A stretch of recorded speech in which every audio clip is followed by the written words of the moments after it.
一圈圈实心的铜环被缠在女人脖子上，累计20多圈铜线足有10多斤重。这并非是针对女性的什么酷刑，而是村民们的一种传统习俗。这是一个以脖子长为美的少数民族，所以他们又被称为长颈族。在位于泰国和缅甸边界的一个小镇，这里生活着一个特殊的民族，现存人口仅3万多人。早年由缅甸喀伦族分化而来。28岁的穆多从8岁开始就一直带着铜圈生活，半年前生下2胎后才暂时取下来。今天母亲要为他重新戴上铜圈。在长颈族的传说中，因为祖辈们生活在深山里，这些铜圈是为了保护部落内的女性不受猛兽的袭击，他们因此信奉长颈龙。长颈龙被视为万物之父，这样的装扮让他们更像长颈龙。也有另外的说法，是为了束缚部落内的女性，男人们故意将妻子脖子弄长，从而不被敌对部落掳走。即使是对生活有诸多不便，女人们也不能违背传统。长颈族的女人们一生中只有3次能够摘掉铜环，分别是结婚生子和去世。演变到如今，已经变成了长颈族的一种特殊文化。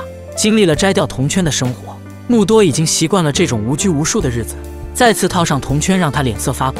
除了脖子，女人们的腿上也要绕上铜圈。戴上铜圈时，金属反复与皮肤摩擦，让穆多表情痛苦。他不想让女儿以后也遭受这样的磨难，他愿意让女儿自行选择。49岁的母亲阿梅却对此非常自豪，她很喜欢自己脖子上的颈环，如果不是脖子长度有限，她还想戴上更多铜环。其实发展到如今，并非单纯的传承驱使着他们仍戴着颈环，因为上世纪的战乱，长颈族迁徙到泰缅边境，他们因为难民的身份而被限制在这片土地上，没有其他的谋生技能。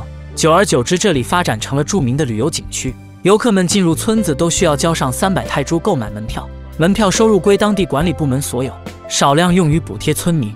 如果女人们选择摘下颈环，则将不再享受补贴。这样的选择下，村民们如何抉择显而易见。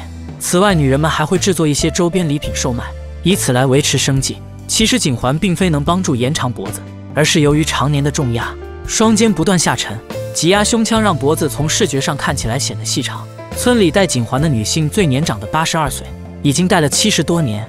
颈环由村里专业的铜匠打制，将铜线一端捆在木头上，另一端穿过一个小孔，弯曲的铜线被弯成弹簧状后便可以进行佩戴。但颈环戴上去容易，要想摘下来就困难，日常只能用稻草穿过颈环清洗。高温将颈环晒得发烫，又不断摩擦皮肤，让女人们脖子上的皮肤都是伤痕。由于脖子长时间被颈环支撑，骨骼肌肉都退化，导致脖子十分脆弱，需要用手小心翼翼扶着，否则脖子有可能轻易折断。随着不断与时代的碰撞，长颈族人开始逐渐抛弃这样的生活方式，这种病态的审美和传统正慢慢消逝在历史的长河中。